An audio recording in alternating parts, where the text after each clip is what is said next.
Hola amigos, damas y caballeros. Pues vamos con la segunda parte de Jaume I el Conqueridor, Jaime I el Conquistador. Eh, es que este año es un aniversario muy gordo, lo que no me acuerdo cuál es, porque para el 9 de octubre, que es cuando conquistó Valencia, eh, se enamoró de Valencia y ya no salió de Valencia. Bueno, salió, pero lo justo y necesario. Y nada, y mira, miren, tenemos una cosa en común.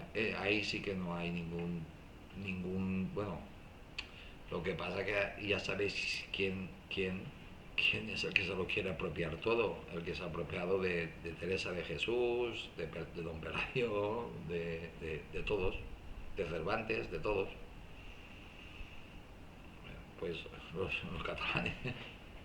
Es que tienen una universidad, tienen una televisión enorme y tienen unos votos que te hacen presidente o no.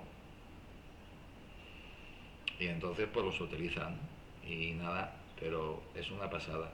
Por ejemplo, la bandera, señera, en valenciano, señera. Cuenta la historia que en una batalla hirieron creo que a Jaime I, a Jaume I. Bueno, a un rey de la corona de Aragón. Y que en la cama donde la acostaron, las camas esas de la Edad Media, que tenían los doseles esos, pues eran amarillos. El tío se tocó la herida y se manchó los dedos de sangre. Se agarró del dosel, que era de color amarillo, y los cuatro dedos manchados de sangre, de ahí la bandera. De ahí salió la bandera. La bandera, la señera, de la corona de Aragón es fondo de oro, es decir, amarillo, y cuatro franjas de sangre, es decir, rojas. Los cuatro dedos del rey. Esa es la bandera de la corona de Aragón. La corona de la bandera, la señera de el condado de Barcelona es igual, pero en el centro lleva la cruz de San Jorge. La bandera valenciana, la señora valenciana, arriba lleva una especie de filigrana de color azul. De color azul. Si tú la pones en círculo y la juntas, es una corona. Vamos a ver. La bandera de Valencia, la señora, es una bandera coronada, porque lo que tiene arriba es una corona. Igual como la de Castelló, que es de otro color, y la de Alicante, que es de otro color.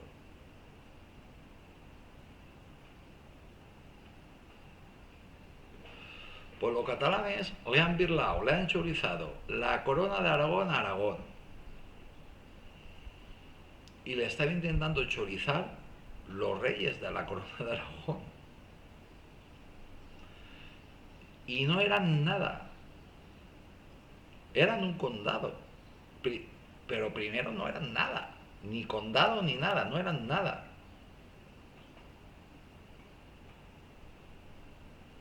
El conde llegó de rebote, por matrimonios, historias de estas, pero eso algún día ya lo contaré, ya lo explicaré. Y le recomiendo siempre que tiene en mano a libros de historia y mucho cuidado porque tiene una universidad eh, la Pompeu Fabra, que hace mucho daño, la otra también. Y tiene una televisión. Y tiene una televisión. Y están inventándose una historia totalmente paralela y totalmente alucinante. Así que mucho cuidadín con estas cosas porque muchos os lo vais a tragar, que es lo que le pasa pues a estos que vienen a intentar, pues que vienen a contarnos la historia de España a nosotros. Así que cuidado. Cuidado, cuidado, cuidado, cuidado, cuidado porque yo estoy tirando mucho de memoria porque, hombre, Jaime I, el Conqueridor, voy a poner en valenciano bien escrito.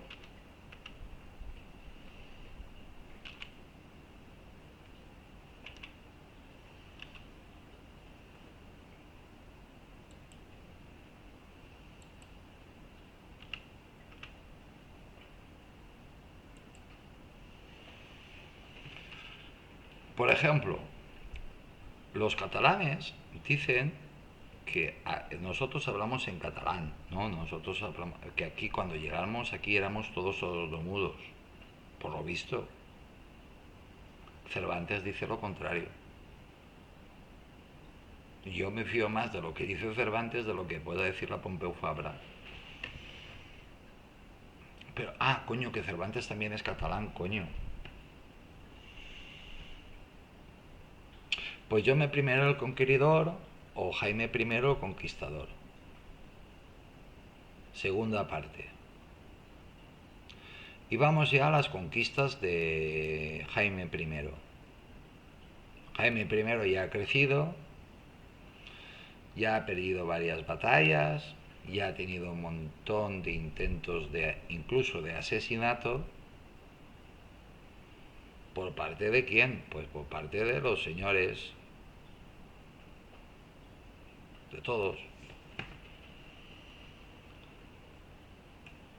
La conquista de Mallorca.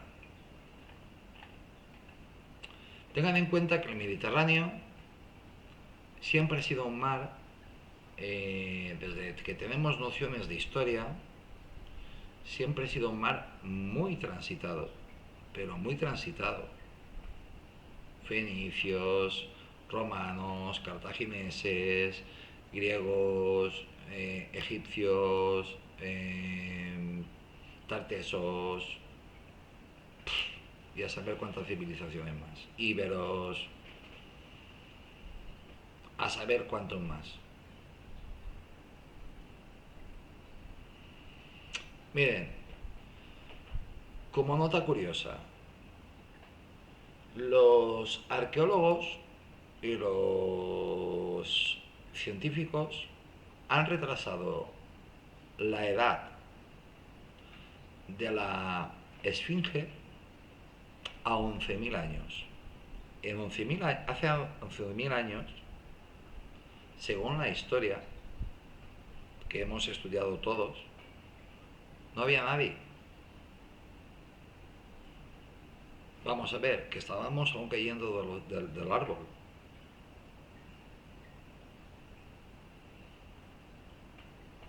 Es decir, que no había nadie. Que eso sí, vamos. Están apareciendo tablillas con uniformes, que hay millones, cientos, miles, que las están pues leyendo, las están pues descifrando. Todo eso es gracias a la IA. La IA, por ejemplo, ha descubierto que esa escritura cuneiforme que se escribía pues en arcilla, cocida al sol,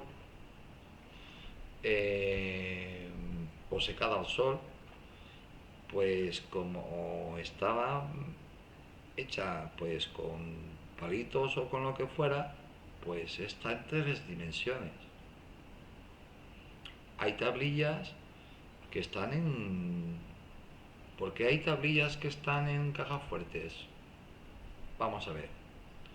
que están en sótanos, que están acorazados y dentro de cajas fuertes. ¿Por qué?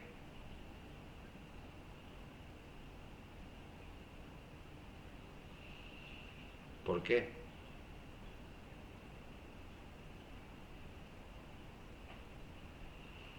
¿Por qué? Están pasando muchas cosas, pero vamos a la historia de España, bueno, pre-España. Ya había pasado Hispania, ahora estamos en plena reconquista. ¿Por qué se llama Jaime I el Conquistador? Pues porque, hombre, el nombre ya lo dice, conquistaba un montón, era un guerrero, un guerrero, pero guerrero. Aparte era grande, fuerte, fornido. Este hombre estuvo en el castillo de mi pueblo. Conquista de Mallorca. Antes de los ataques, y el mar Mediterráneo estaba plagado de piratas. Plagado de piratas. Barbarroja no era inglés. Barbarroja era un pirata otomano o turco o argelino. Era el terror de las costas levantinas o mediterráneas. Ante los ataques de los piratas mallorquines, los mercaderes de Barcelona, Tarragona y Tortosa pidieron ayuda al monarca para acabar con la amenaza. No, lo pidieron todos, sobre todo el más afectado, que era el reino de Valencia. Pero como aún no se había conquistado Valencia, pues aún no lo habían pedido. Pero lo pidió la corona de Aragón. ¿Qué pidieron? Pues lo mismo que están pidiendo pues ahora en Somalia, ¿no? Desde hace años en Somalia, limpiar los mares de piratas. Lo tenían muy bien organizado, porque tenían su sede totalmente bien montada, porque no te atacaba un barco pirata, te atacaba una flota de piratas. Mujer que te cogían de todo, jóvenes, viejas, te lo cogían todo. Las jóvenes guapas, pues al harén. Las que no querían, ya no servían para el harén, pues para los ricos.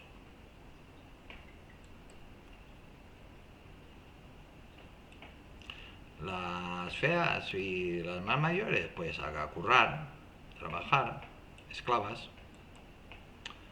Bueno, así, en una reunión de Barcelona en diciembre de 1228 le ofrecieron sus naves, mientras que los nobles catalanes acordaron participar en la empresa a cambio del botín y dominios territoriales.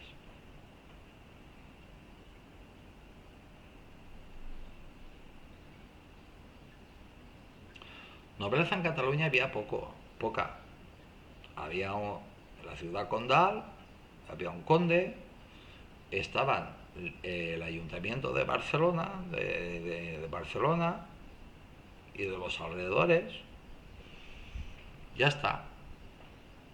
Las 100 personas que gobernaban y un poquitín de burguesía,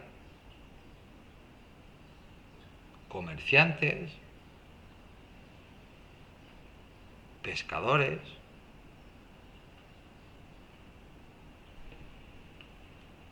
Pues lo normal de una ciudad costera, ya está. Pero Barcelona no era ni mucho, vamos, borren la imagen de la Barcelona de ahora. Era un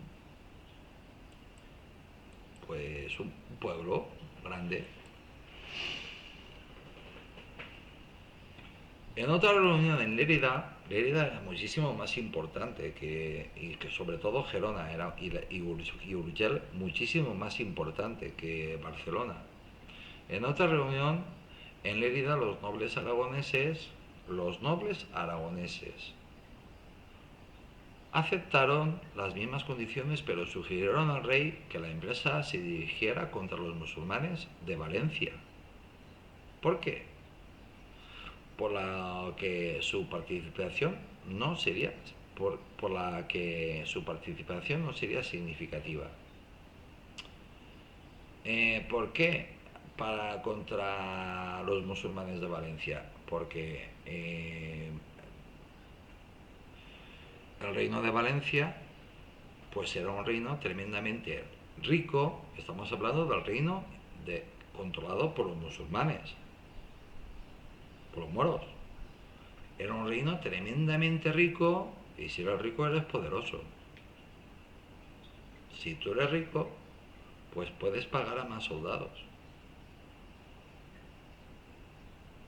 puedes traer a más soldados de Córdoba, de Málaga, de Murcia,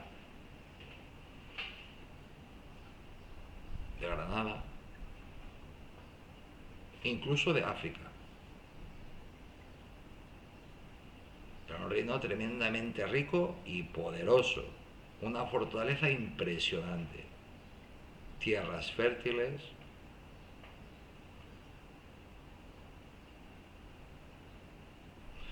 y tremendamente rico.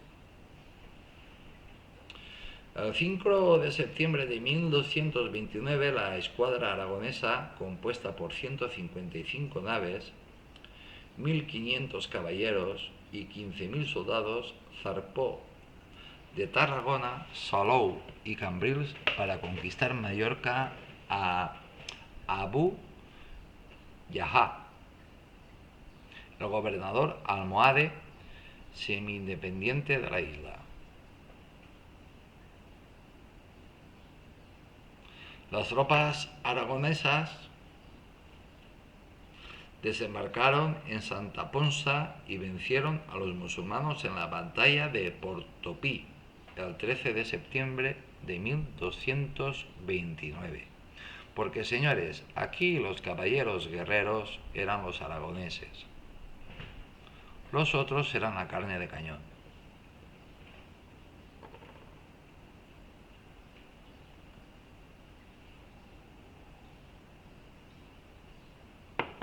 La carne de cañón.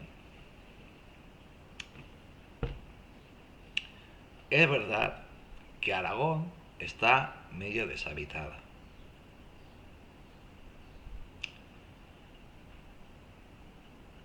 Bueno, gracias a eso de la independencia de Cataluña, estoy mezclando churras con merinas, pero todo tiene su explicación. Gracias a la independencia, a lo de Puigdemont, al golpe de estado pues mira, eso le ha venido de maravilla a Aragón. Pero ¿qué pasa? Que Aragón hace frío,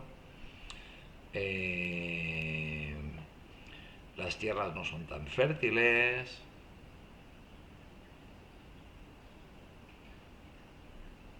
pero Aragón era un reino tremendamente guerrero, tremendamente bien estructurado.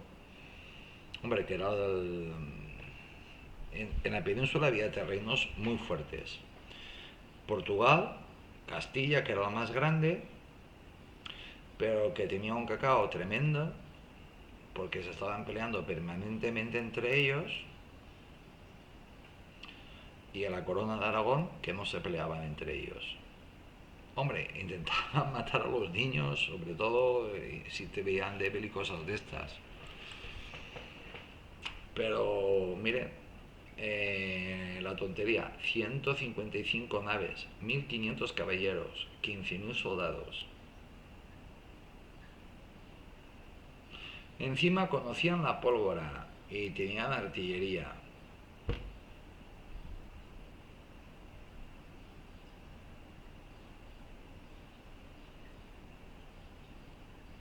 Pero claro, los cañones aquellos pesaban lo que no está escrito.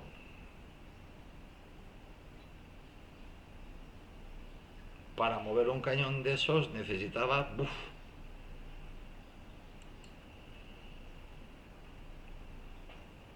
Los musulmanes se refugiaron tras las murallas de Medina Muyurga, la actual Palma de Mallorca, y crucificaron a varios soldados aragoneses a las vistas de las tropas del rey Jaime I.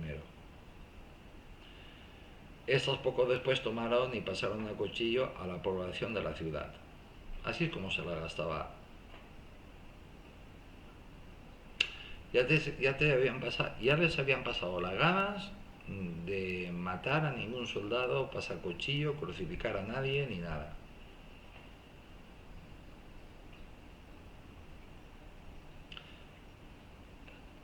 Pasar a cuchillo a una ciudad quiere decir que no dejaron a ni uno vivo.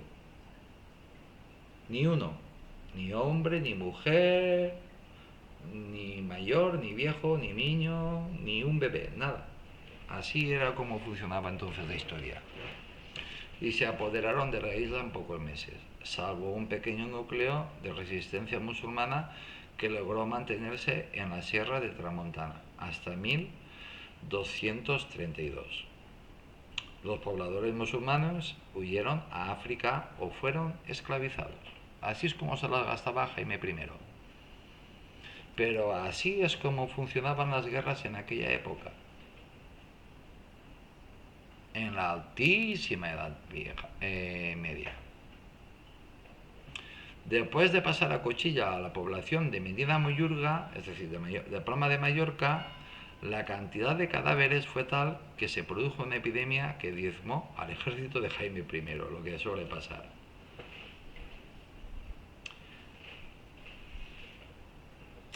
Era una táctica también de guerra biológica cuando tú pues sitiabas una ciudad, matabas animales o a las personas que habían muertas, pues no las enterrabas. Cuando se estaban descomponiendo ya, que la cadaverina, aquello ya tuvías que salían gusanos y cosas de estas, a la catapulta y puff, dentro, y guerra bacteriológica.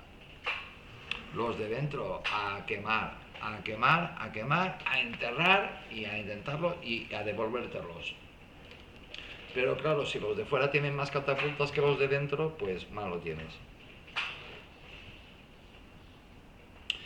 Como tenían tantos muertos y quisieron dar tanto ejemplo, ¿a quién? A ellos, porque se los habían muerto, los habían matado a todos. Pues tarandaron demasiado en quemarlos o en enterrarlos, o pasaron de ellos directamente, bendita ignorancia, que la guerra bacteriológica pues hizo su efecto. Se contagiaron y el ejército de Jaime I pues prácticamente desapareció. Por añadidura, los nobles catalanes intentaron quedarse con el botín, provocando una revuelta que debilitaría aún más el poder militar de Jaime I. Jaime I tomaba muy buena nota, aunque aquí van a ver cómo va a salir de que era de que no sabía leer ni escribir, y tanto que sabía leer y escribir. Sí, era educado por frailes y por los templarios, tanto que sabía leer y escribir. Pero si tú eres el rey, pues llevas un escriba, le dictas y ya está. Oye, escribe que soy muy guapo, que eres muy guapo, que soy muy valiente, que eres muy valiente. Que esto lo hemos ganado, sí, que esto lo hemos ganado, sí. El libre desfech, libre de los hechos. Mallorca se constituyó como un reino más de la corona de Aragón bajo el nombre de Regnum... Ay, señor. Regnum Majoricarum et Insulae adyacentes, el cual obtuvo una carta de franqueza en 1230, la institución en 1249 del municipio de Mallorca, actual Palma, contribuiría a la institucionalización del reino. La conquista de Menorca. El monarca aragonés se vio incapacitado para conquistar Menorca a causa de las divisiones internas dentro de su ejército por el botín y la reducción de su ejército debido a unas malas decisiones. Aún así, el monarca consiguió, por mediación de los nobles aragoneses, Pedro Maza, ya salido de Guadal, un noble catalán, Bernaldo de San Eugenia, y el comendador del Temple de Mallorca, Ramón Serra, un vasallaje sobre Menorca, rubricado por el Tratado de Capdepera, por el cual los musulmanes menorquines aceptaron su soberanía en 1231. Es decir, yo sigo siendo un reino de taifas,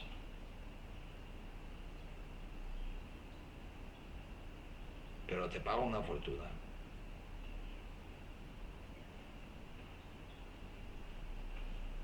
Mientras no cobijes a piratas y mientras te portes bien, ahí estarás. Y mientras pagues, en el momento en que dejes de pagar, te se ha terminado el chollo. El vasallaje sobre Menorca sería transferido al reino de Mallorca como parte del testamento de Jaime I. Alfonso III de Aragón conquistaría de forma efectiva esta isla después de la capitulación de Abu Umar en 1287.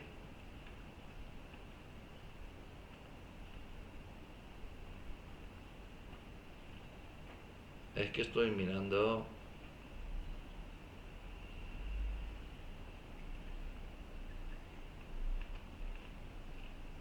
si es el mismo.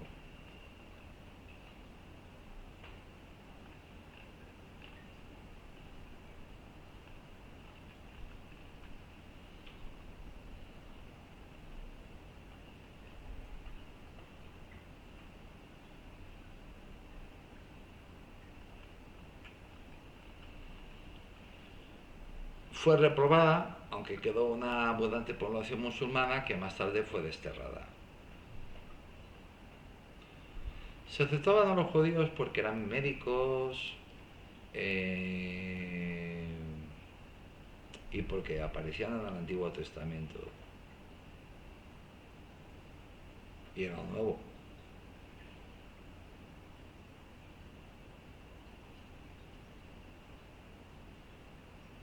Y porque no causaban ni revueltas ni problemas.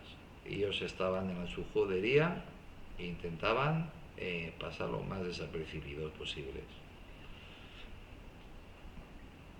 Ellos tenían muy claro que el enemigo de los cristianos eran los moros. La conquista de Ibiza, me refiero a los judíos, pero también tenían muy claro que lo mejor era pasar desapercibido. Si eras un buen físico / médico, pues tenías trabajo.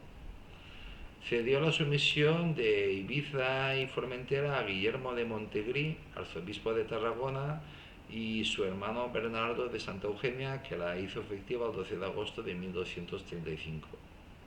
La isla se repobló con campesinos de Ampurias en 1236.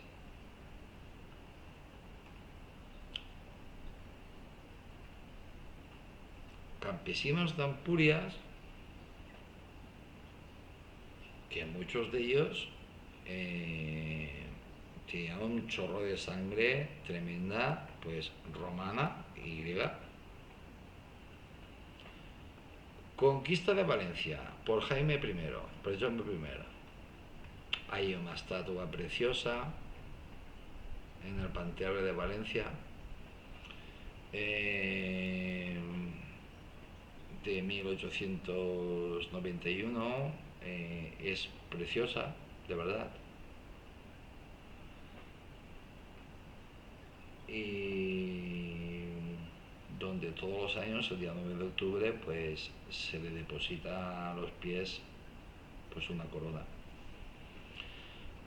Se trata de una representación idealizada, pues porta la cimera del rey de Aragón, que es anacrónica, ya que fue una innovación heráldica del siglo IV, digo XIV, de Pedro IV, el ceremonioso. La conquista de Valencia, ¿y a nosotros qué? Es el famoso, ese casco tan bonito con un dragón encima. La conquista de Valencia, a diferencia de la de Mallorca, fue hecha con un importante contingente de aragoneses. Por eso en Valencia hay zonas donde se habla en valenciano, que era la lengua romance que se hablaba aquí, y la zona donde se establecieron, la zona del interior donde se establecieron donde se repobló por aragoneses, se habla en castellano. En castellano. A algunos les resulta, en la actualidad no, pero hace años no entendía, había muchos pueblos, muchas zonas, muchas comarcas que no entendían. Por ejemplo, los serranos te entendían el valenciano con dificultad. Así, para empezar la conquista, en 1231 Jaime I se reunió con el noble Blasco de Aragón y Hugo de Forcalquier, maestre de la Orden Militar del Hospital, en Alcañiz para fijar un plan de conquista en las tierras valencianas. Valencia no era Mallorca. Valencia era un reino muy serio. Blasco de Aragón recomendó asediar las poblaciones en terreno llano y evitar las fortificadas, porque estaban muy bien fortificadas. Y aparte lleno de castillos, que hacían la misma técnica que hacían los cristianos. Es decir, que empezaban a echar humo y el humo iba y llegaba hasta Andalucía. Y claro, ¿qué significaba eso? Que todos los castillos tenían una serie de caballeros.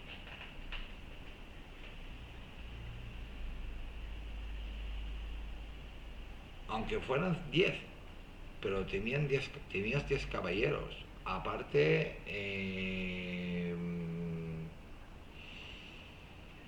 tenías pues a la gente con edad de luchar, pues a luchar. Cuanto antes subieras al castillo y te acercaras al castillo y aprendieras a dar dos mandobles con el hacha o con lo que fuera, con lo que sea, mejor. Pero sobre todo, cuanto más hacia el interior o cuanto más hacia abajo, pues allí se estaban acumulando pues grandes ejércitos, comandados por grandes generales, por grandes caudillos, que es lo que se iban a enfrentar contra ti, lo que te ibas a encontrar. Y lo único que tenían que hacer en las ciudades fortificadas era aguantar todo lo que pudieran, porque ellos sabían que todo eso estaba en marcha.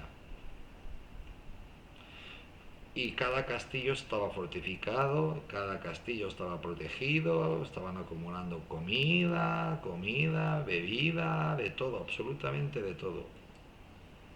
Sin embargo, lo primero que se tomó fueron dos enclaves montañosos. Morella.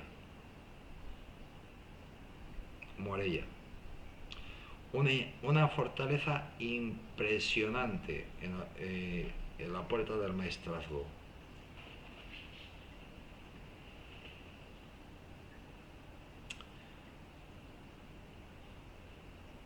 Si caía Morella, ya tenías pues la puerta una puerta muy importante abierta. Aprovechando Blasco la debilidad del gobierno musulmán y Ares, el lugar cercano a Morella, tomando por Jaime I para obligar a Blasco de Alagón a que le entregara Morella. La conquista de lo que posteriormente se convertiría en el Reino de Valencia comienza en 1232 con la toma de Morella. En 1233 se plantea la campaña en Alcañiz, que constaría de 3 etapas. La primera etapa empieza en 1233 con la toma de Burriana. Coño, qué recuerdos tengo yo de Burriana. Burriana era una plaza, era otra puerta que se tenía que abrir para poder llegar a Valencia. Enseguida Peñíscola y el castillo de Castellón.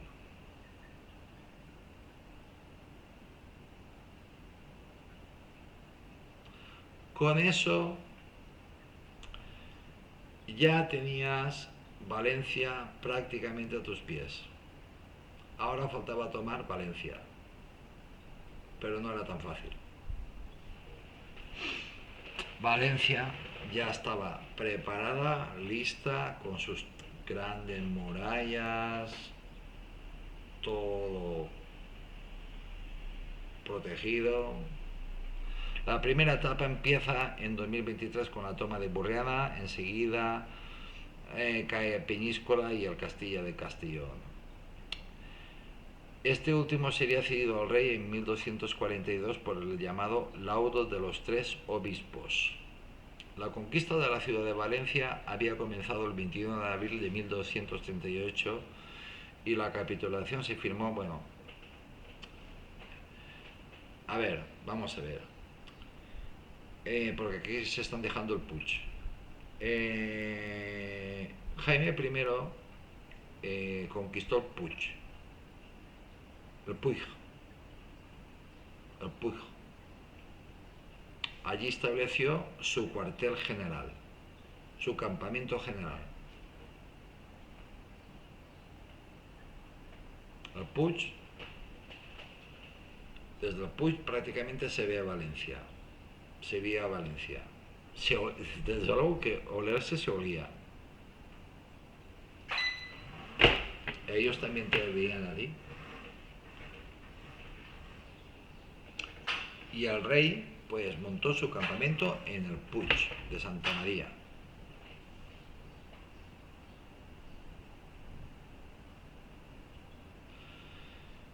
Y de allí pues fue donde se planificó por dónde se entraría en Valencia, por qué partes de las murallas se atacaría, por qué partes se distraería y por qué partes pues se entraría y establecerías tu cabeza de puente dentro de Valencia. A ver, Valencia es llana, sí, pero claro, siempre tienes que mirar pues que quien está en una posición alta, pues ese tiene ventaja.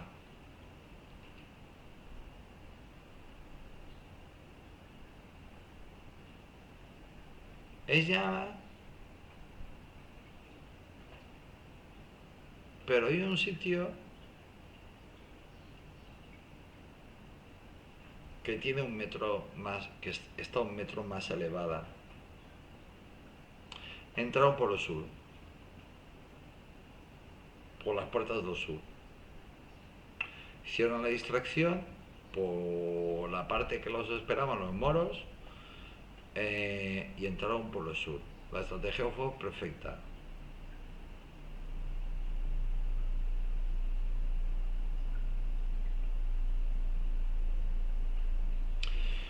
Y cuando consiguieron romper las defensas pues y entrar, pues se establecieron la cabeza de puente en Ruzafa. Ruzafa, en lo que ya sería el barrio de Ruzafa, en Ruzafa. Y a partir de ahí ya la segunda etapa se dirige al sur, mire, llegando desde el Júcar, en la ciudad de Alcira, donde se encontraba el único puente de toda la Valencia que cruzaba el Júcar. Fueron por el sur.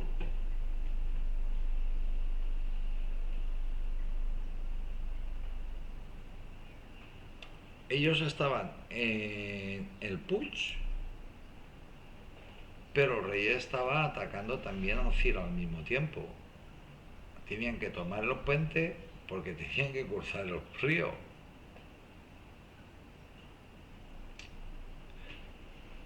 Claro, los espías han existido siempre. Y los espías del rey ya sabían que el punto más alto de Valencia pues es Ruzafa, que tiene 1 metro de alto, pero ya tienes una ventaja táctica.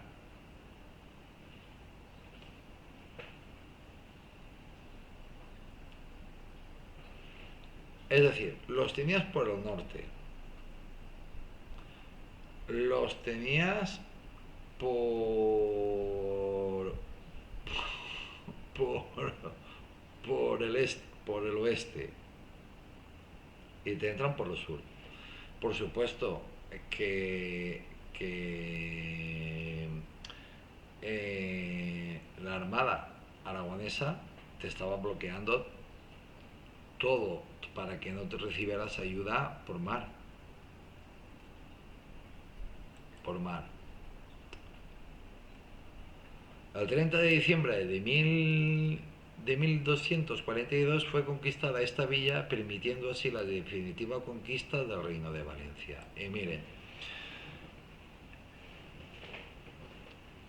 en el centro de Valencia, al ladito de la catedral, hay una especie de ventanita con una rejita con un ladrillo, con una baldosa de manises pintada a mano. Pasa muy desapercibida. Ahí es donde se celebró la primera misa.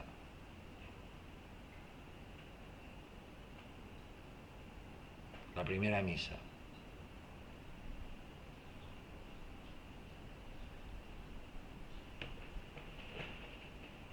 Si no lo sabes, si no lo sabes, habrás pasado 1000 veces y ahí está.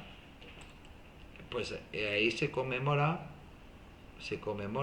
aparte lo pone, creo que lo pone en la baldosita, que se conmemora que en 1242 ahí se celebró la primera misa ya con la Valencia ya conquistada, Valencia cristiana.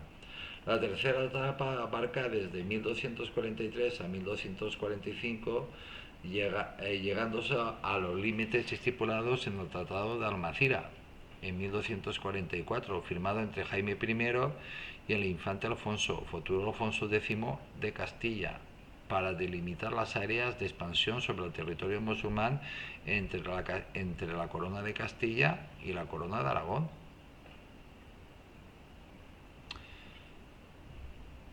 Que los aragoneses respetaron, porque los aragoneses tenían un ejército que no se peleaban entre ellos. Los castellanos sí.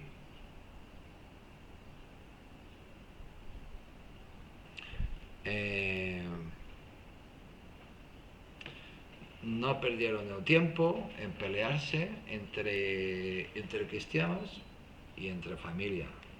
No perdieron el tiempo.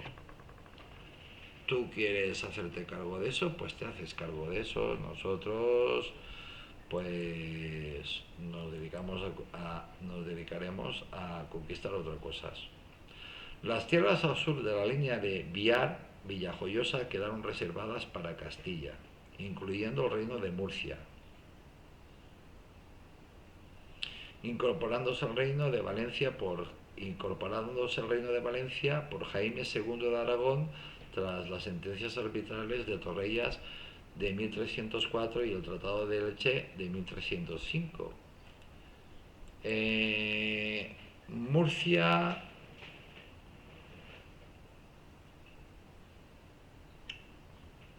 Murcia fue una disputa que estuvo a punto de generar un enfrentamiento entre Aragón y Castilla.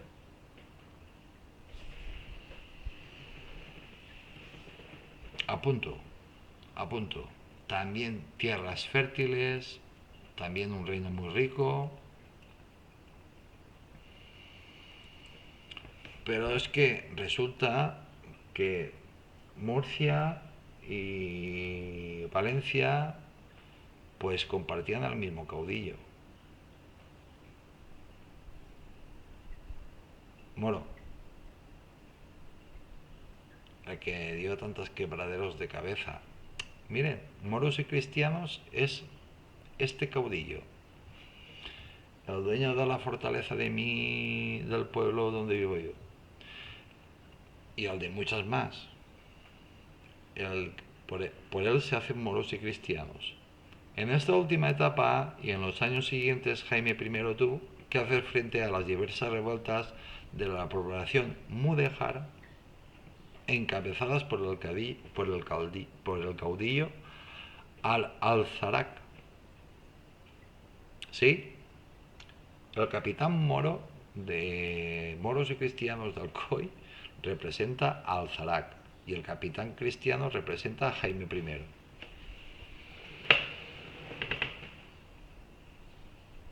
Jaime I obtuvo un gran triunfo sobre la nobleza aragonesa al convertir las tierras conquistadas en Valencia en un reino diferenciado unido a la corona de Aragón. Eso era algo que no había tenido, que no tuvo, por ejemplo, las Islas Baleares. Gracias a la elaboración legislativa de los fueros de Valencia, los FURS,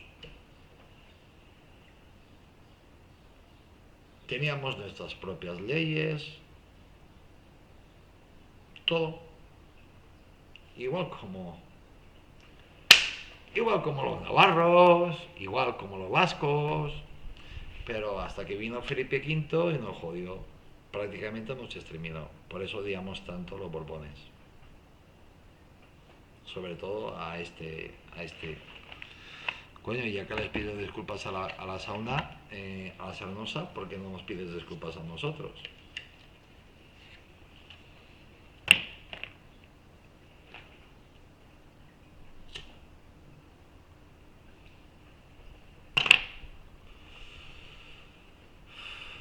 Es decir, nos dotó de leyes, de entidad propia, absolutamente de todo.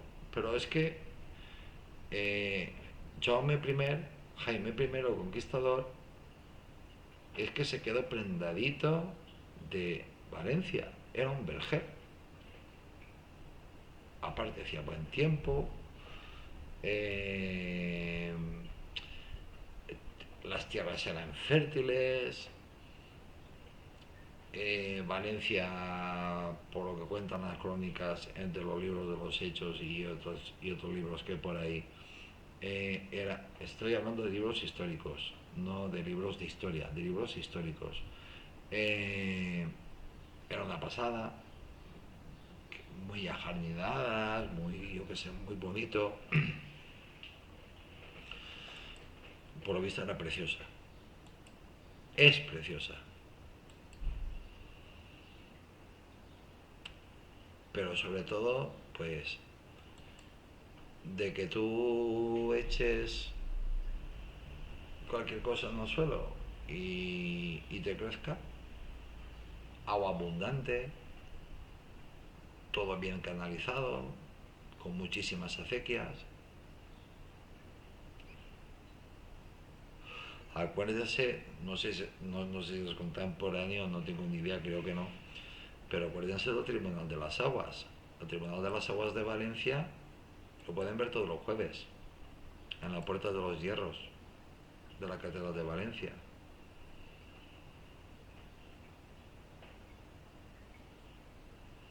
es el tribunal más antiguo del mundo. Y lo que dicen va a misa, ¿eh? La creación del reino provocó una iracunda reacción en la nobleza aragonesa, hombre normal, que veía así imposibilitada la prolongación de sus señoríos en tierras valencianas. Claro, tú creas un reino nuevo y resulta que lo dotas exactamente con lo mismo que tiene Aragón, o más. Y encima el rey, en vez de vivir en Zaragoza, se va a vivir a Valencia. Y a partir de ahí todos los reyes.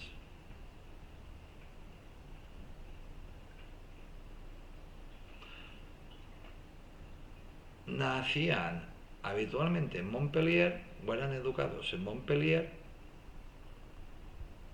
se coronaban en Zaragoza habitualmente, en la Seu, juraban los fueros de la corona de Aragón, pero antes de un mes tenían que jurar los fueros del reino de Valencia. Y el rey pues aparecía de vez en cuando por Aragón.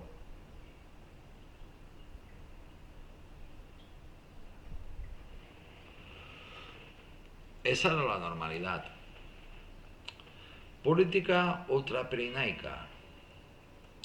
Mediante el Tratado de Corbeil, en 1258, Jaime renunció a sus derechos sobre los territorios del mediodía francés y los franceses renunciaron a Cataluña.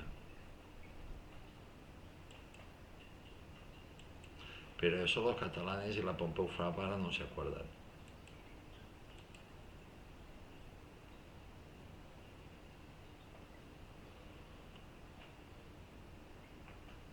Del mediodía francés, que no del Rosellón, no de Occitania.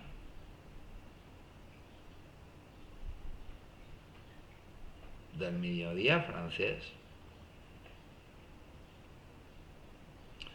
En contrapartida, su propio sobrino, San Luis de Francia, su madre era Blanca de Castilla, hermana de Leonor de Castilla, 1191-1244, primera esposa de Jaime, renunciaba a sus derechos como descendiente de Carlomagno sobre los condados catalanes heredados de la marca hispánica.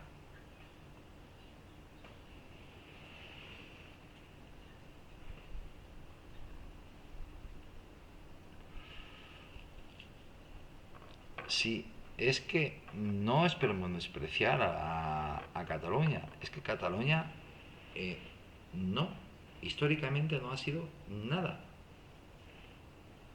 Era un cromo que se cambiaba entre la corona de Aragón y los reyes de Francia. Ahora tú tienes el mediodía, yo tengo Cataluña. Ahora esto, o tengo una parte de, o tengo esto o aquello o lo otro.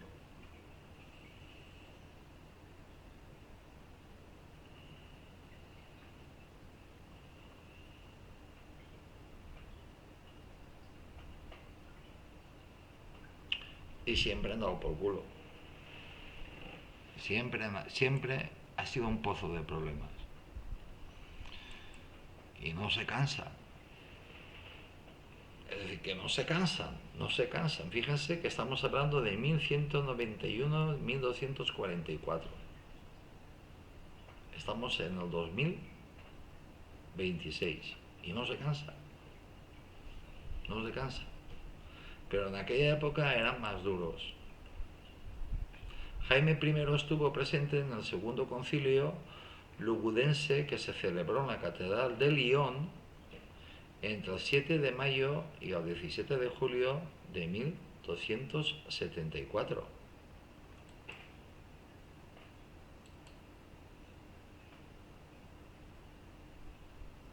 Miren si pesaba la corona de Aragón.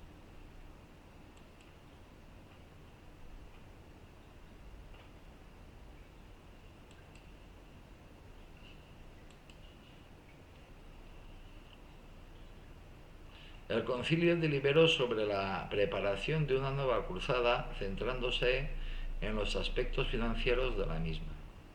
Acuérdense que estábamos en plena reconquista. Se decidió que durante 6 años un diezmo de todos los beneficios de la cristiandad deberían destinarse a la cruzada. Jaume I se mostró partidario de iniciarla inmediatamente, pero al oponerse los templarios no se tomó ninguna decisión. Claro, él no era tonto. Los templarios lo habían enseñado a luchar, estrategia, esto, aquello, cuentas. Ante las indecisiones de los demás asistentes a la asamblea canónica, Jaume I se despidió del Santo Padre, el Papa Gregorio X, y abandonó la reunión según los miembros de su séquito.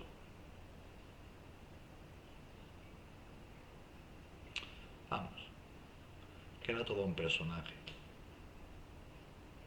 Que era todo un personaje.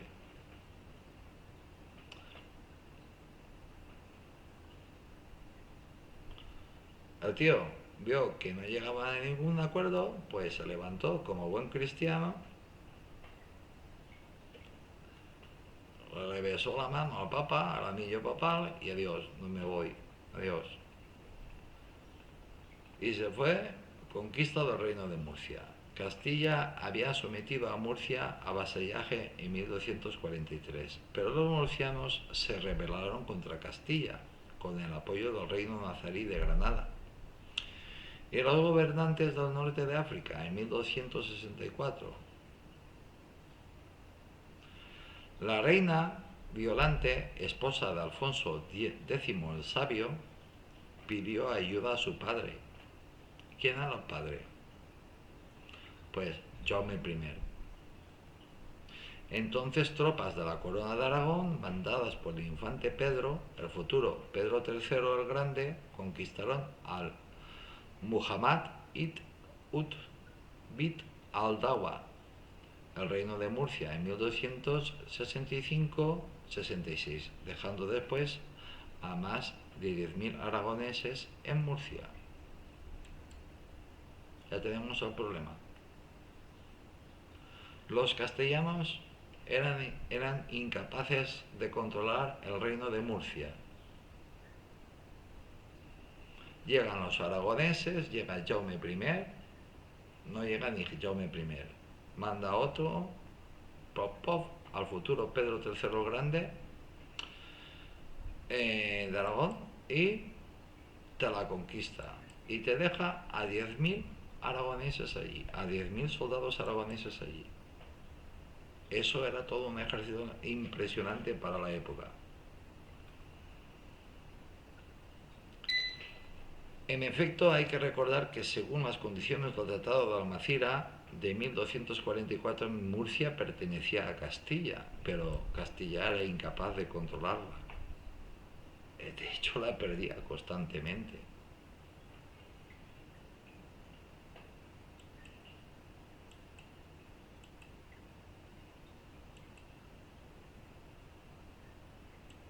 Y lo que tenía que recuperar, pues, la corona de Aragón.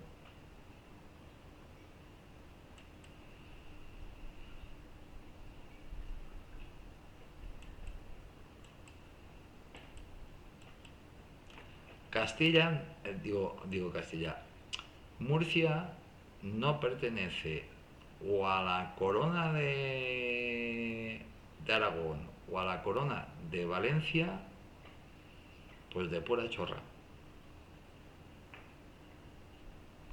La nobleza de Aragón, procedente principalmente de, fíjense aquí ya cómo meten mano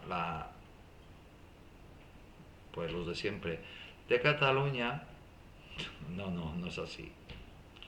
La nobleza de Aragón, si es la nobleza de Aragón, procedente principalmente de Cataluña, no. Si es la nobleza de Aragón, procede principalmente de ¿dónde? Pues de Aragón, no de Cataluña. Vosotros ponéis la carne de cañón.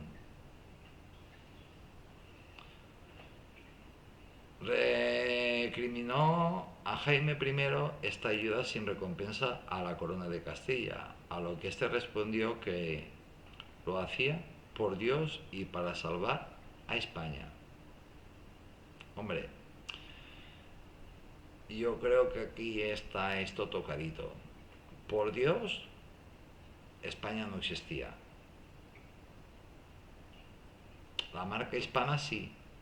Hispania. Pero realmente lo que existía era la corona de Aragón. Existían varios reinos cristianos. Los más grandes, el más grande de todos, el de Castilla, el más guerrero, el de Aragón y el de Portugal. También estaba, obviamente, el de Galicia, el de Navarra.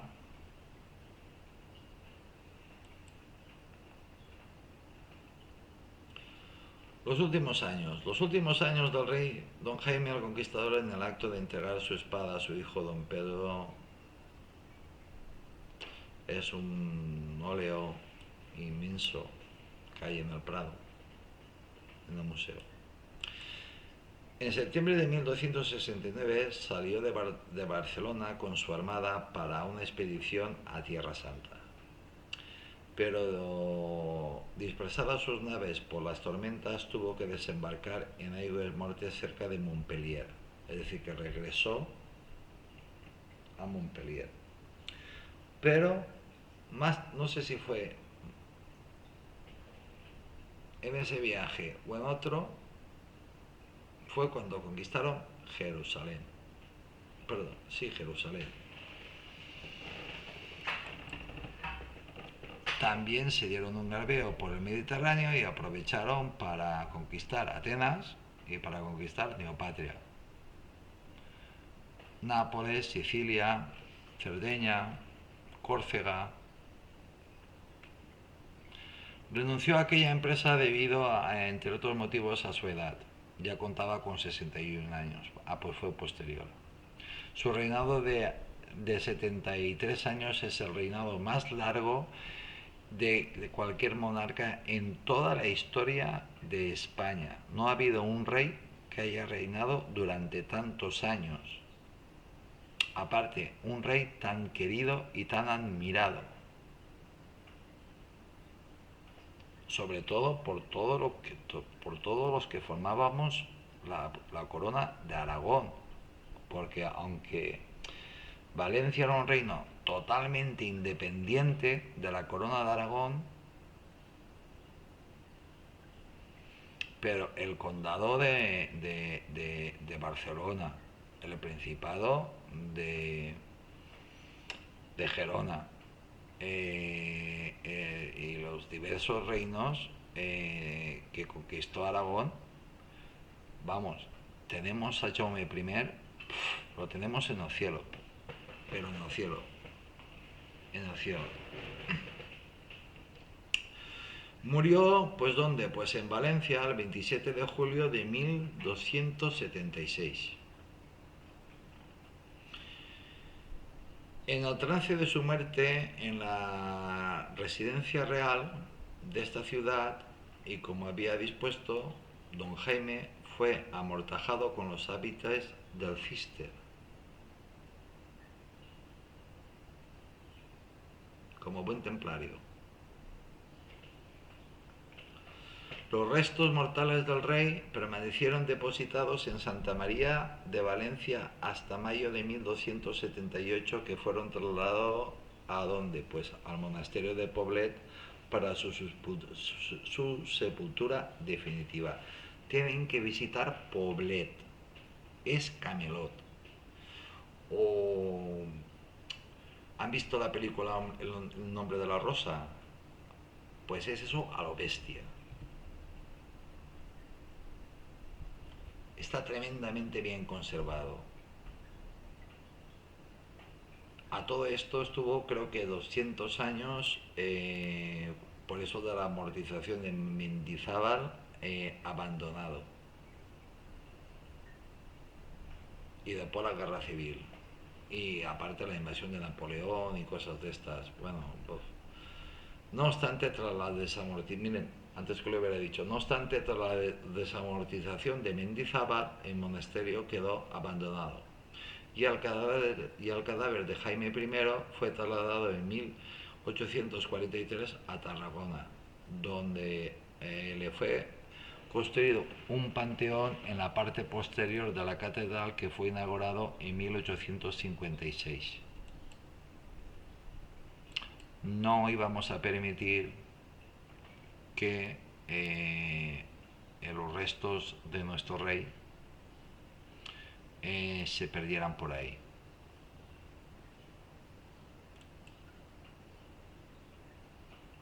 En 1952, los restos de Jaime I fueron restituidos en Poblet.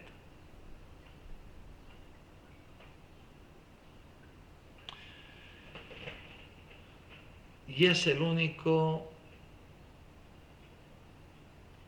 Es que es muy bonito, coño. Es muy bonito. Y es el único... tú ves varios...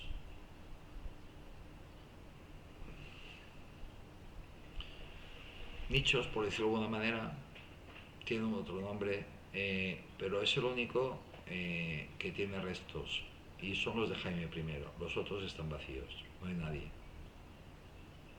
Los otros reyes desaparecieron. Se intuye que en la guerra civil.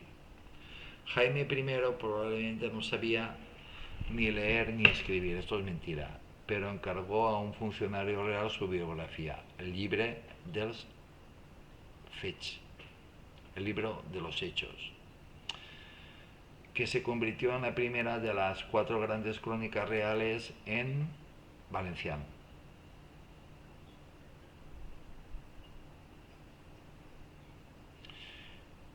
El Llibre dels Fets, el libro de los hechos, te cuenta en primera persona, es la biografía de Jaime I, de Jaume I. Y claro, vamos a ver, el rey no te lo escribía, para eso hay una persona que se llaman escribas, que te iban escribiendo lo que hacía el rey.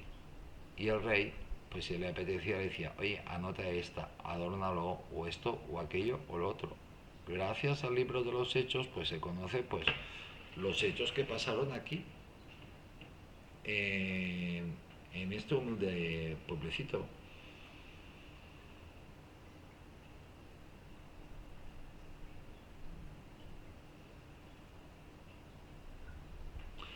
Gracias al libro de los hechos se conoce la batalla del Barranco del Infierno, que gracias a eso es por lo que se hacen moros y cristianos en Alcoy.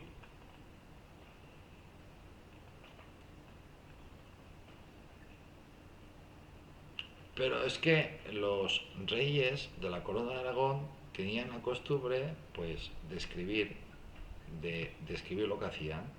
Ellos no lo escribían, coño. Que no lo escribieran ellos no quiere decir que no supieran escribir, es que no es... eh, en la Alta Edad Media solo sabían leer y escribir muy pocas personas, entre ellos los reyes, aunque había reyes que no sabían leer y que no sabían escribir. Pero es que Jaime I sí que sabía escribir y sabía leer y sabía hablar, claro que sí.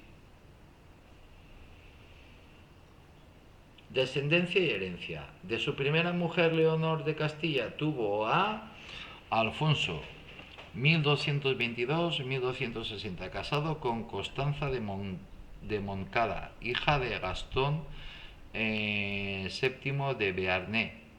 Fue el heredero de la corona, pero falleció antes que su padre. Como Jaime I vivió tantos años. De su segunda esposa, Violante de Hungría, tuvo a Violante, 1236-1301, esposa de Alfonso X el Sabio.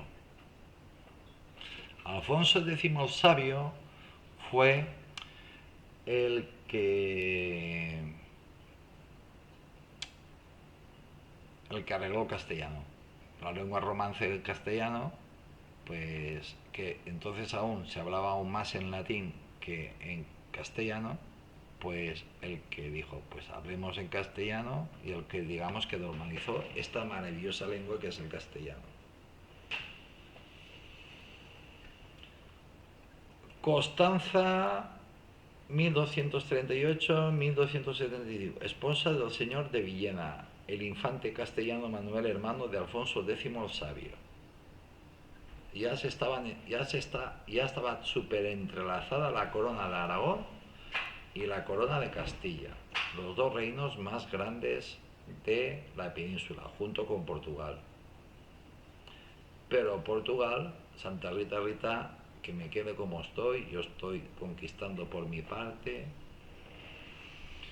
sin meterme mucho, porque estos son demasiado grandes. Pedro, 1240-1285, futuro Pedro III de Aragón, que lo sucedió en los reinos de Aragón, Valencia y en los condados catalanes. Jaime, 1243-1311, futuro Jaime II de Mallorca, que heredó el reino de Mallorca, que comprendía las Islas Baleares, Mallorca, Menorca, todavía bajo el poder del soberano musulmán, aunque tributaría desde 1231, Ibiza y Formentera, los condados del Rosellón y la Cerdeña, y los territorios que el conquistador conservaba en Occitania, el señoría de Montpellier, el vizcondado de Carladés en Auvernia y la baronía de Homelades, contigua a Montpellier. Por eso, dando un salto tremendo en la historia, pues Fernando el Católico estaba tan empeñado en el Rosellón, porque eso tradicionalmente ha sido de la corona de Aragón.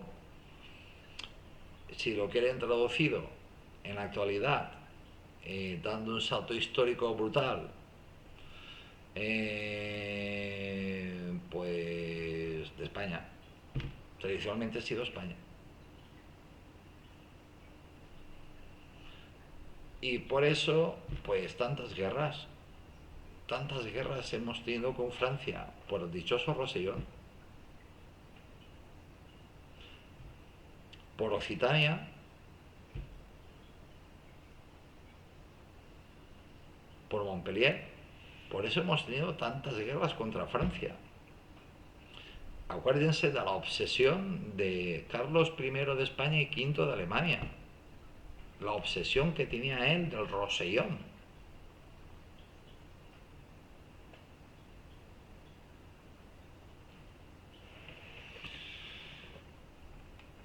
Fernando, seguimos con la descendencia. 1545-1250, que murió siendo un niño. Sancha, 1246, antes de 1275, que se hizo monja y murió en Tierra Santa. María, 1247-1267, religiosa también. Isabel, 1248-1279, esposa de Felipe III de Francia, hijo de San Luis de Francia, Luis IX de Francia. Sancho, 1250-1275, arcediano de Balchite, abad de Valladolid y arzobispo de Toledo, falleció prisionero de los moros granadinos. Tradicionalmente se ha considerado que fue el deseado de Violante de conseguir buenas herencias para que sus hijos, el motivo de que Jaime I procedió a la partición de sus reinos. Vamos, Jaume I no hubiera partido su reino, se lo hubiera dado a su primogénito y en paz. Pero Violante de Hungría, su mujer, pues quiso que lo repartiera entre sus hijos. Jaime I, que estaba muy bien educadito y muy guerreado y con lo que sabía después de tantos años de reinar, él sabía que si quería ser el reino más fuerte de la península y el más fuerte y más potente, pues no lo debías. porque él tenía un espejo que se llamaba Castilla, como veía que se mataban los unos contra los otros permanentemente, hermanos contra hermanos. ¿Por qué? Porque los reyes de Castilla pues dividían el reino entre sus hijos. Los diferentes reinos los iban dividiendo entre sus hijos. ¿Qué les voy a contar yo a ustedes de Castilla? Porque la mayoría de españoles conocen la historia de Castilla, la conocen muy bien, pero la de Aragón no, la de la corona de Aragón no.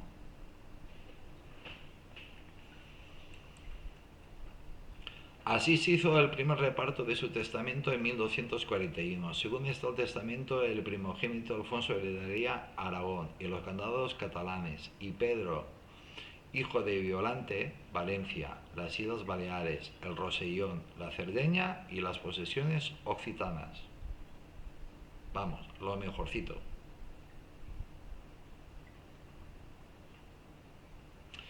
Dos años después, un Nuevo Testamento introduce a su tercer hijo en el reparto. Los condados catalanes pasan de a Alfonso a Pedro, el cual cede las Islas Baleares, Rosellón, Cerdeña y las posesiones occitanas a Jaime. Un cambio de cromos. Si hubieran dejado el testamento de Jaume I tal como lo dejó, hubiera heredado su hijo mayor y punto, se ha terminado. Pero Violante pues tenía que colocar. Nuevo Testamento en 1248, incluyendo el reparto al nuevo hijo Fernando. A la muerte de Alfonso, 1260, otorgó Nuevo Testamento en 1962, el cual daría la configuración definitiva de la herencia. Vamos a ver cómo quedó. Es un cachondeo tremendo. Tras la muerte de Violante, en 1253, el rey se lanzó a una carrera de amoríos teniendo múltiples hijos. Con Teresa Gil, de Viudabre, tuvo a Jaime, señor de Jérica, y a Pedro, señor de Yerbe. Con Elvira Sarroca engendró a Jaime Sarroca, obispo de Huesca, y Pedro del Rey, obispo de Lerida. De sus relaciones amorosas con Blanca de Antillón nació Fernán Sánchez, a quien le dio la baronía de Castro. Con Berenguela Fernández tuvo a Pedro Hernández, señor de la baronía de Híjar. Estos hijos extramatrimoniales fueron de origen de algunas de las más importantes casas nobiliarias de Aragón y Valencia. Sin embargo, con Berenguela Alfonso, hija del infante Alfonso de Molina, no tuvo descendencia, al igual que tampoco la tuvo Sibila de Saga. También se sabe que tuvo una relación con Guillema de Cabrera, donde en 1252, aunque podría adelantarse la fecha, ya que el rey le hizo varias donaciones tiempo antes. Es decir, que posiblemente tuvo más hijos.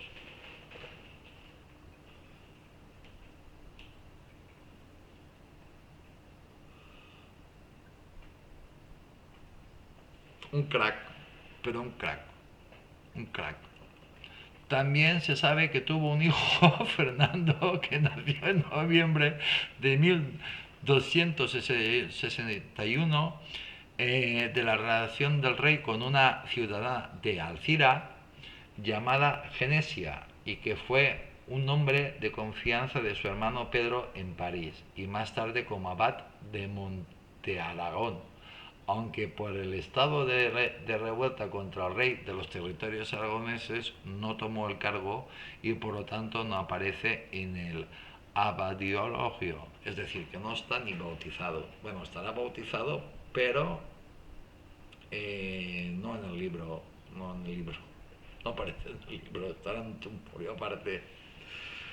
Alucinaciones, es decir, es alucinante. Es apasionante la vida de Jaime I. Valoraciones. El reinado de Jaume I marcó el nacimiento de una conciencia territorial en los distintos reinos de la Corona de Aragón, especialmente en Aragón, Reino de Valencia y en los condados catalanes. Miren, ni a Aragón, ni a Cataluña, ni a Valencia que nos toquen a Jaume I. Y a los aragoneses tampoco. Y a los Baleares tampoco. Tampoco. Yo no sé cuál será el rey más sagrado de Castilla, ni cosas de esta. Pero desde luego que para nosotros Jaume I es Jaume I. Dos son los factores que contribuyeron a este hecho: la normalización del derecho y la transformación de las Cortes en un órgano reivindicativo y representativo de la voluntad del reino. Actúan como catalizadores de la creación de una conciencia diferenciadora de cada territorio.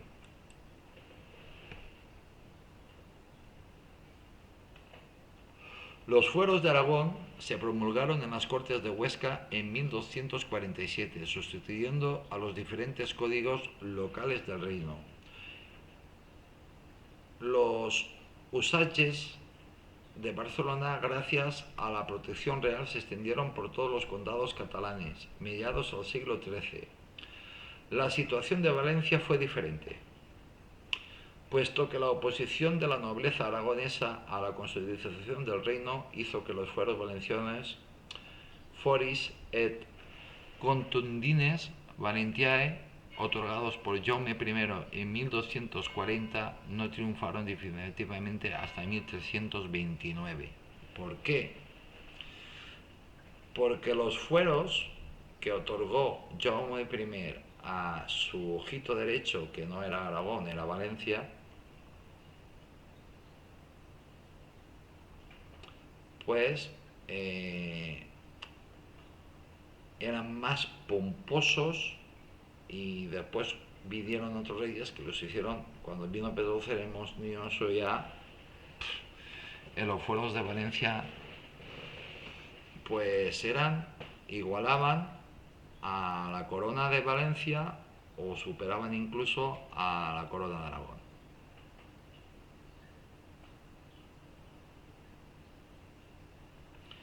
En 1244 Jaime I establece que el río Cinca sería la divisoria entre Aragón y los condados catalanes. Desde entonces las cortes de cada territorio se reunían de forma separada. El reinado de Jaume I marcó también el desplazamiento del centro de gravedad de la monarquía hacia la costa mediterránea. Jaume I no tenía ninguna duda cuál era la capital. Jaume I, igual como Castilla decidió en un momento cambiar la capital de la capital imperial visigoda, Toledo, a Madrid, pues Jaume I no tuvo ningún inconveniente en cambiar pues el eje, es decir, cambió la corona, es decir, dónde estaba realmente el poder. El poder se situaba en Valencia, ya no estaba en Zaragoza,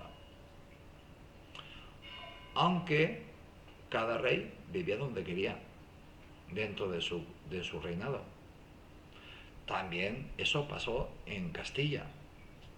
Por ejemplo, los reyes católicos no tenían una corte fija. Donde estaban los reyes estaba la corte.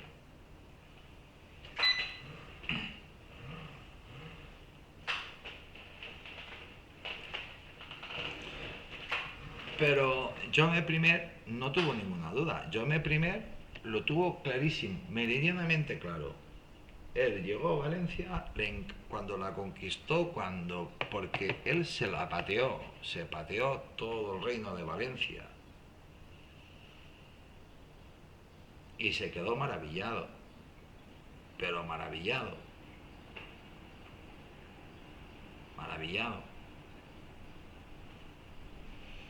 El Palacio Real de Valencia dicen que era una auténtica maravilla. Ya el que tenía los moros, pero el que se hizo él. Así la corte y la cancillería, base del actual archivo de la Corona de Aragón, se establecieron en Barcelona.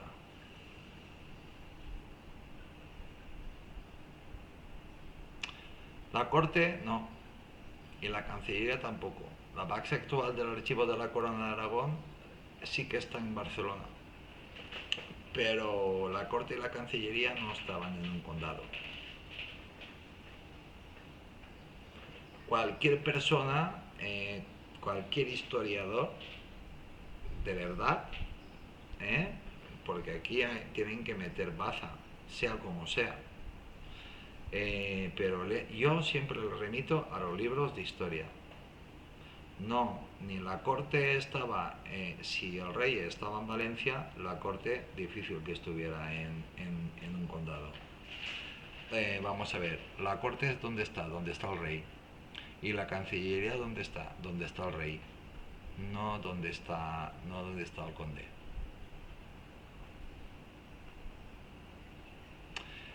Y los archivos, el archivo de la Corona de Aragón se establecieron en Barcelona. Se establecieron en Barcelona antes de la guerra o después de la guerra. Es la pregunta que me hago yo.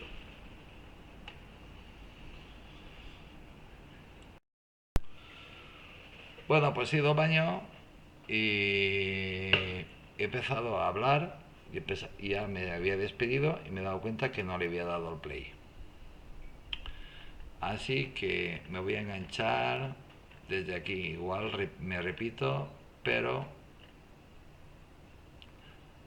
las reformas monetarias me engancho desde aquí. Las reformas monetarias con la introducción del grueso de Montpellier y la creación de monedas propias de los reinos de Valencia y Mallorca. Normal, los reinos pueden imprimir moneda. Y más si en el reino de Valencia, si allí tiene el rey su corte y su palacio. La intervención en la normalización jurídica apoyando a figuras como Raimundo de Peñafort o Vidal de Canellas e impulsando el derecho romano. Impulso dado a las instituciones generales del reino, como cortes y los ayuntamientos. El dictado del Llibre dels Fets, el libro de los hechos, donde Jaume I te va, los escribas, y Jaume I pues le va diciendo a los escribas pues que te van contando todo lo que está haciendo Jaume I, Jaime I, conquistador. Te lo cuentan todo, todo, hasta la emboscada que tuvo aquí por Alzarat. Fue publicado tras su muerte, considerado como la primera crónica medieval de la Corona de Aragón. Hay más libros. La infancia de Jaume I transcurrió en el castillo de Monzón, junto al río Cinca. Allí aprendió el habla viva, al cuidado del maestre de la Orden del Temple. Eso de que era analfabeto, mentira. Sabía hablar en latín, sabía hablar en lengua romance, sabía hablar en valenciano, sabía hablar en castellano, sabía hablar en francés, posiblemente pues igual alguna otra lengua más, alguna lengua franca, pero la lengua franca era el latín. En su autobiografía se aprecia una constante familiaridad con los cuatro brazos del poder de Aragón y la amistad con que se trata a Pere de Montcada, que le recluta caballeros en territorio fronterizo entre Aragón y el condado catalán. Es decir, el condado catalán es Barcelona, de las poblaciones de Almenábar y Tamarite. Miren,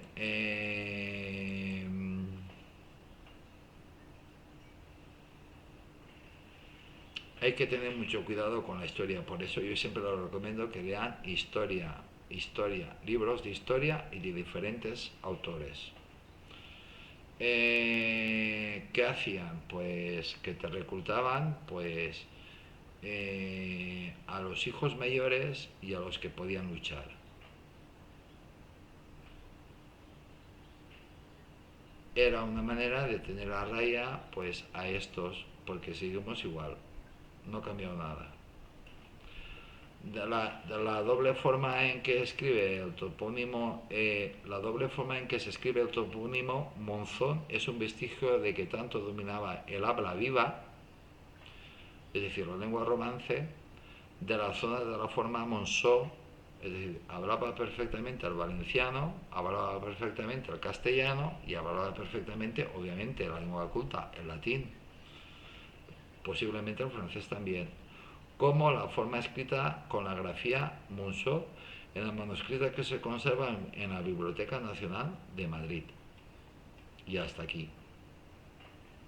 Miren, parece que sea increíble, pero han cambiado muy pocas cosas desde la Alta Edad Media en el siglo XXI. Cataluña sigue dando por culo y así le va. Hoy mismo, un día que estoy grabando esto, hoy mismo leía en la prensa que Tarragona pues está intentando hacerse con los cruceros para que paren allí, porque como los catalanes no lo quieren,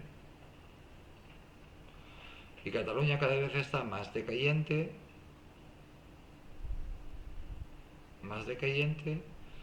y miren cómo eh, Madrid, la capital del Reino de Castilla, y la capital de España, cada vez prospera más.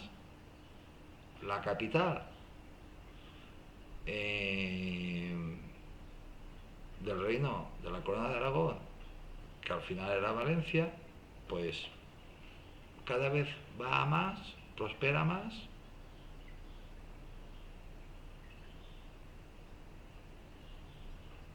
Nada nuevo bajo el sol. Y me viene a la cabeza pues esa frase histórica de un general que cuando estaba al castillo de Montjuïc, que decía que para ir bien, de vez en cuando, cada 20 o 25 años o 50 años, se tenía que bombardear bombardeada Barcelona. Nada nuevo bajo el sol. Para los historiadores aragoneses, las conclusiones suelen ser negativas, aduciendo el carácter patrimonial que dio a su reino sin importar el repartir sus dominios entre sus hijos. Por lo mismo que hicieron los reyes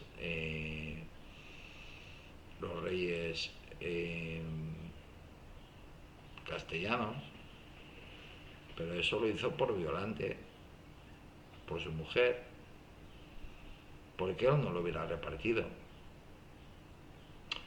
Pero a los aragoneses lo que le jodió fue que el reino cambiara, se moviera,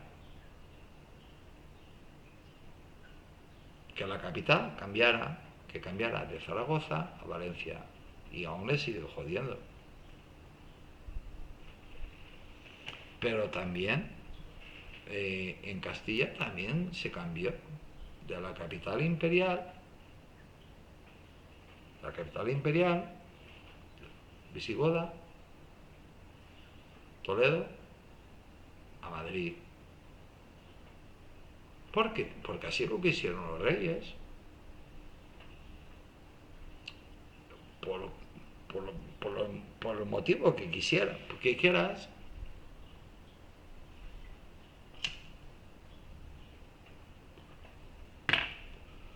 Pero yo no veo a los toledanos que le tengan ningún rencor a los madrileños. Pero Aragón sí que hay aragoneses que tienen rencor a los valencianos. ¿Y nosotros qué culpa tenemos de que el rey decidiera venirse aquí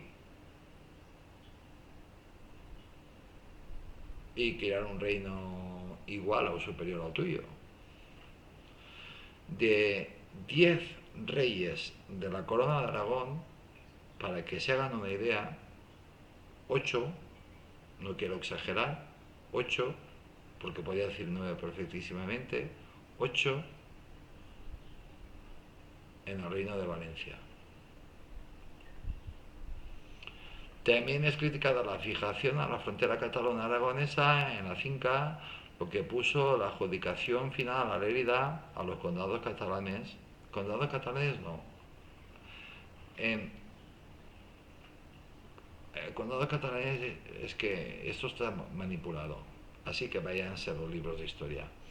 Eh, la ciudad condal es Barcelona, y Barcelona tiene lo que tiene, la Sagrada Familia, que es preciosa, que eso hace 2 días que se terminó, solo tiene 150 años, el barrio gótico y la catedral. En cuanto, ¿qué más tiene? Pues nada más. Todo lo demás, la ciudad olímpica y cosas, eso lo pagamos todos los españoles en el 92.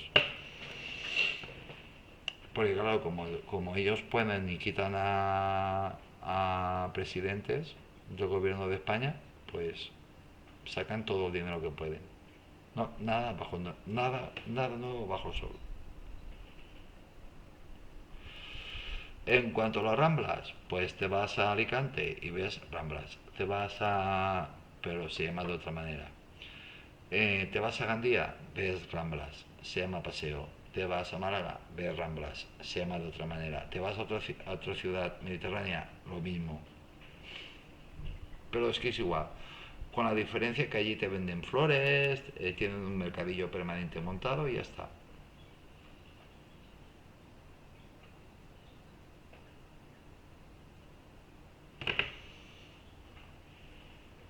La expansión territorial también es enjuiciada negativamente, puesto que la conquista y creación de los reinos de Mallorca y Valencia, la corona se convirtió definitivamente en una entidad de carácter confederal. No, de carácter confederal no tenía nada.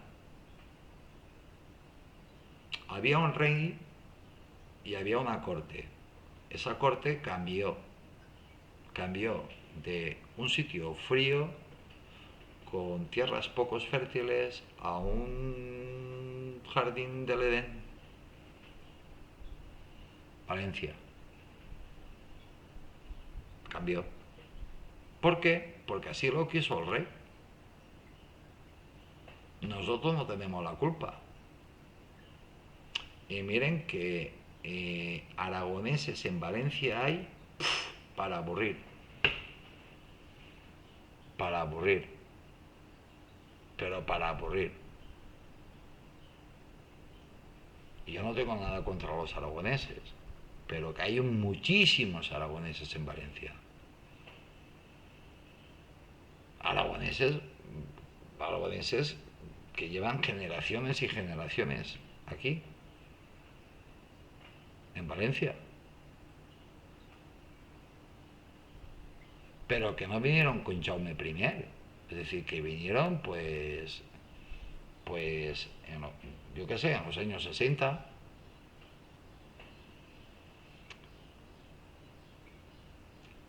Pues buscando una vida mejor. Y mira que Aragón es bonita, ¿eh? Es preciosa. Aragón es preciosa.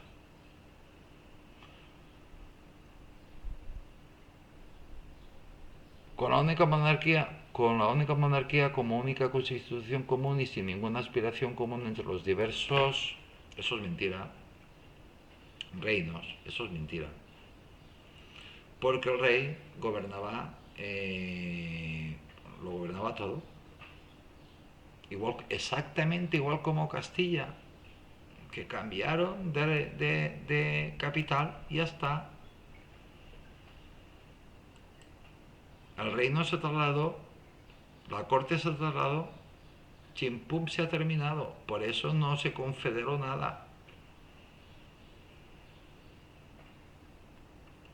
De otro lado, los mallorquines y valencianos, la valoración es completamente opuesta, claro. Jaume I es el gran rey, el padre fundador de los reinos, el creador de sus señas de identidad hasta nuestros días. Territorio, lengua, fueros, monedas, instituciones, etc. Normal. Normal. Eso se llama envidia cochina. Miren, se pelean los vecinos entre los vecinos. Yo antes he puesto un ejemplo cuando esto no estaba grabando y lo voy a repetir. Es fácil que discutas, pues, por ejemplo, con tu vecino murciano, o con tu vecino catalán, o con tu vecino mallorquín, o con tu vecino de Albacete, pero con un extremeño, imposible. ¿Cómo vas a discutir tú con un extremeño? Si está allá, está muy lejos. O con un gallego, o con un cordobés, o con un granadino. No. Discuten los vecinos, pero lo que están allá lejos, no. Si ni se conocen, ni saben que existes. Pero ahí lo que hay es mucha envidia. Ya está.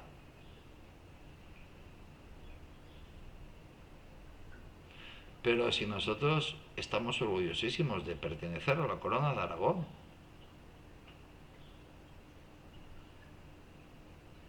y eso, los aragoneses no les entra ahí. Nosotros, tanto los baleares como los valencianos, estamos orgullosísimos de pertenecer a la corona de Aragón. Aunque los reyes de Aragón optaron por cambiar la corte y venirse a vivir a Valencia. Y con ellos se vinieron todos. Y allí se quedaron unos cuantos. Ya está. Pero miren simplemente cómo está Valencia y miren cómo está Aragón, por desgracia. Vaciada a tope. Pero está vaciada no por nada, sino porque hace un frío que pela, la tierra no es fértil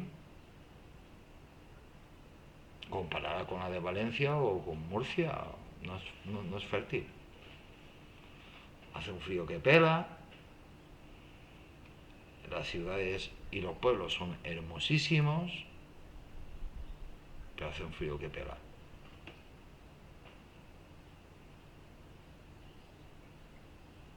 Mira que los maños son de puta madre,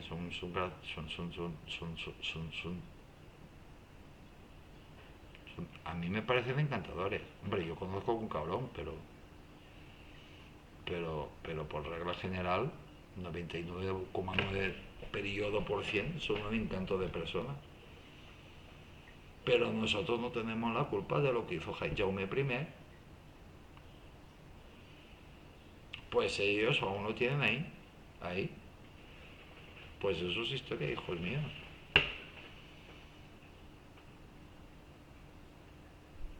Pues bueno, y a nosotros pues nos pasa pues como a los castellanos, yo qué sé, yo voy a hacer una comparación odiosa. Para un valenciano, Jaume I es como Isabel la Católica para un castellano. Pero como yo soy muy español y como todos los valencianos, pues para nosotros Isabel la Católica pues es una pasada de reina. Pero nosotros tiramos muchísimo a Fernando de Aragón, claro que sí. Claro que sí. De todas formas, lo que tenemos que pensar en el siglo XXI es en la unidad de España y sería precioso recuperar los nombres. El Reino de Valencia, el Reino de Granada, el Reino de Navarra. Unirnos, dejar de reinos de taifas, mantener esos nombres porque quedan muy bonitos y provincias, ya está. Bueno, que para mí es una pasada hablar de estas cosas. Les recomiendo libros de historia. Libros de historia, señores, libros de historia. Yo esto lo hubiera podido contar igual sin leer nada. Y si he leído ha sido porque tenía que citar nombres y fechas. Pues si no lo hubiera podido contar igual. Yo disfruto muchísimo contando de estas cosas. Y bueno, y esto se lo dedico a la primera persona que se suscribió, a la veladora, que no me acuerdo nunca cómo te llamas. Pues nada, pues... Y saldrán más el 9 de octubre, que es cuando es el día de nosotros, de la Comunidad Valenciana. Pues no se llama el bonito reino de Valencia que la Comunidad Valenciana. Pues mira, pues eh, entonces saldrá más sobre él. Y nada, que para mí un placer enorme, y léanse libros de historia de diferentes autores y así posiblemente lleguen a la verdad. No hagan demasiado caso a los youtubers, porque está muy contaminado, muy tocado por la Pompeu Fabra y por el candado de Barcelona. Muy tocado, muy tocado, pero muy tocado. No se puede imaginar aquí yo los quiebres, los quites que he echado. Bueno, que yo muy feliz y muy contento, he disfrutado como muchísimo, como un cerdo, vamos. Que les deseo a todos que tengan mucha salud, que les mando un saludo muy grande desde Valencia, España, desde el sur de la provincia de Valencia, España, y que sean muy felices y que Dios les bendiga a todos. Mañana más, ¿qué? Pues ni idea. Hasta mañana.